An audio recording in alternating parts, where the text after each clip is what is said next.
Bringing Reggie Miller, NBA on TNT. What do you think happens to Mark Jackson at Golden State, Reg? My gut is where there's smoke, there's fire. I would hate to see him go because I think you mentioned it earlier. He has complete control of that locker room. Yeah. The guys would run through a brick wall for him.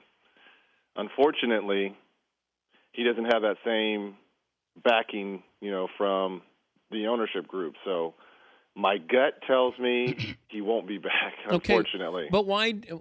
I'm having a hard time understanding it. It's just Mark rubs the owner the wrong way? Truthfully, I have no idea. And we were on this series, and these are things that I look at.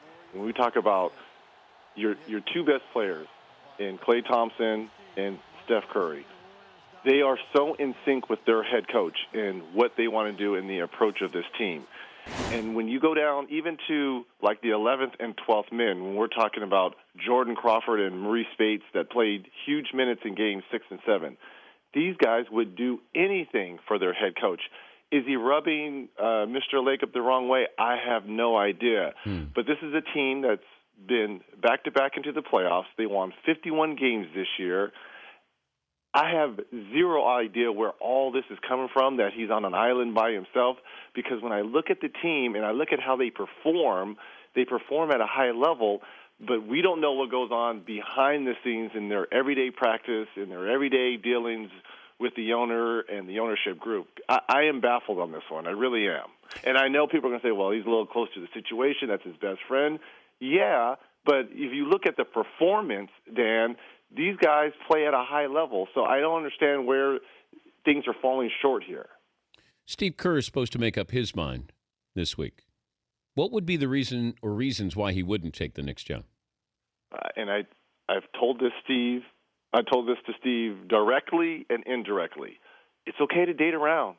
You ain't got to fall in love with the first girl you see. It's okay to play the field. Has he been offered the job? I have no idea. I think there's been serious talks with him and Phil. I think it's his to turn down. But there's going to be possibly so many other openings coming up. So why jump at the first one? If I said the Knicks, Lakers, Golden State Warriors jobs were open. And I'm Steve Kerr? Yep. And you're saying Golden State is absolutely open? Yep. I'm looking at Golden State. His daughter is a freshman at Cal. He's a West Coast guy, and your team can win right now. The Lakers and the Knicks are 2 to 3 years away. Maybe. And that's if Carmelo resigns, and that's if you get a healthy Kobe Bryant back. If you want to win now, a ready-made team is the Golden State Warriors, and you're a West Coast guy. But not the Lakers, huh? You're 2 or 3. If you want to win now, if you want to be a part of a building project, that's what the Knicks and the Lakers are. They're building. Yeah, but projects. The Warriors get to the playoffs. The Lakers win championships. Yeah, but you've got to have the right players to win championships. Kobe Bryant is 2 years away from retiring. Well, who's coming in there after him to win a championship? LeBron James. LeBron definitely is not going to follow Kobe Bryant. I say LeBron, if anything, would go to New York. Well, I was told that when Phil first went, when Phil was still talking about going there, and I was told he's going there knowing he knows he could lose Carmelo, but he knows that he could get LeBron. He'd have LeBron's ear to come in. No, this is what I think. I think Carmelo re-signs with New York for less, and they get LeBron James for a short-term deal to the biggest stars on the biggest stage with Phil Jackson and possibly Kerr. And I could see that more so than him going to L.A. Well, LeBron's the guy who can play with Carmelo, or I should say Carmelo is the guy who could play with LeBron. Yes. Right? LeBron has no problem deferring there. If he brought a championship to New York, as far as legacies go. Oh, huge. I mean, ginormous. Yeah. But if he doesn't, because right now the only thing that matters to LeBron is championships, because he's in that rarefied air with Bill Russell, Magic, Michael, and you could put Kobe in there. That's the only thing we're going to look at LeBron about is how many rings did you end up with. So he has to compete at the high. He always has to be in the finals. So do the Knicks put him in that position to always be in the finals? The media helped force LeBron out of Cleveland, right? Because we kept saying you got to win a championship. He realized he wasn't going to win a championship there. Is the media doing that with Kevin Durant by, saying, you got to start winning championships, or is that going to happen here where then maybe he goes to Los Angeles or he goes to Houston, that he leaves Oklahoma City? I doubt KD will ever say this publicly, but privately, that article may have been the best thing to ever happen to his career. I agree. And I'll tell you why. Yep. Sometimes you need pushing.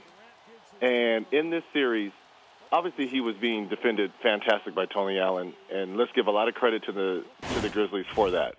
But this was a wake-up call because the rest of those guys on this team said if they can go out and go after this year's MVP, because he's going to win MVP, and say Mr. Unreliable. And number one, if you read the article's not that bad. It's the headline that catches everyone, and that's the editor that did the headline. It wasn't the writer that said, hey, make this say Mr. Unreliable. It was the best thing for him because it was a wake-up call. And you see how he performed in Games 6 and 7. Look, it's tough because when you hear that in a small market, it's very difficult. You would expect that in New York, L.A., Miami, Chicago, because you have multiple outlets and multiple papers. But to be the only paper in town, and that is top news of Mr. Unreliable, it hurts because it's so far from the truth for KD. But in the long run, it will be the best thing for him. But Thunder fans, are we going to, we the media, drive him out of Oklahoma City if he doesn't have a title soon? Where he says, I believe he's up in 16. Who's more likely to leave? Durant? Well, let me start with Durant or LeBron. LeBron. Okay. Durant or Westbrook? I think Westbrook. I'm going to say this, and I love them both because Westbrook is a UCLA guy. I'm not quite – that experiment is getting close to being over. How weird is the body language, Reg? It's very difficult. Oh, when your point guard shoots 31 times a game and you have the MVP to your right or left at times, it's very difficult. That experiment is almost coming to fruition. Okay, what happens? Is he traded? Possibly. We talked about the Lakers.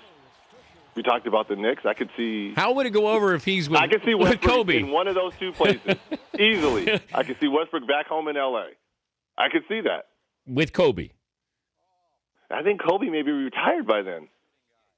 Well, so you say 2 years from now for Westbrook? Yes. I don't think they're when their contracts are up. Oh, my gosh. Yeah. What about Houston trading for Rajon Rondo? They visited that at the trade deadline. So Houston trying to pick up Rondo. Do you think Rondo's future is in Boston? I do. Well, I hope it is. I hope it is too. And to me, he would not fit the system and the style of Houston. You got to be able to shoot in Houston at a point guard. And I like Patrick Beverley.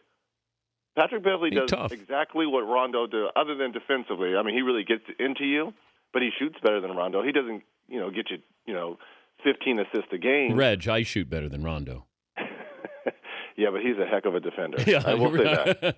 He's a heck of a defender, but you're right. He can't shoot. All right. And that's what Daryl Morey wants to do in Houston is beat you behind the free throw lines, and dunks in the paint.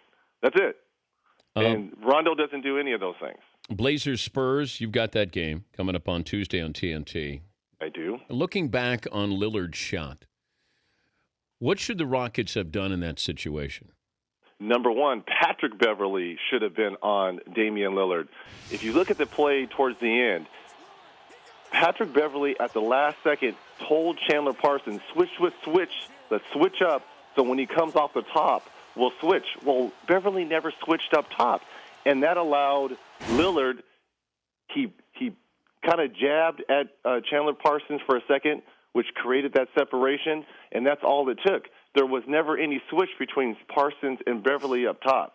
So a lack of communication on the Rockets' part on that last second shot. But look, people don't understand the degree of difficulty on that on that shot. You're going left, having to shoot back right. That's the most difficult shot for any shooter. Well, you would know. I'm curious, what does that sound? What is that like when you make a game-winning shot, a big shot like that? There's no better feeling. And especially do it at home and in that building, one of the best home court advantages buildings in our game. There's no better. That's why sports are fantastic, because you cannot bottle that feeling. You can't bottle that euphoria. And to be a young player like Damian Lillard, who's made huge shots this year, this is not like a first-time thing for him. If you go back this season, I think he had back-to-back game winners between Cleveland and Detroit. I saw the Cleveland game. That's when he and Irving went back and forth. Okay, yes. If I said you could have Lillard or Kyrie Irving right now. Oh, my God. Why are you doing Sophie's Choice? Oh, my God. Oh, my God. Why are you doing this to me?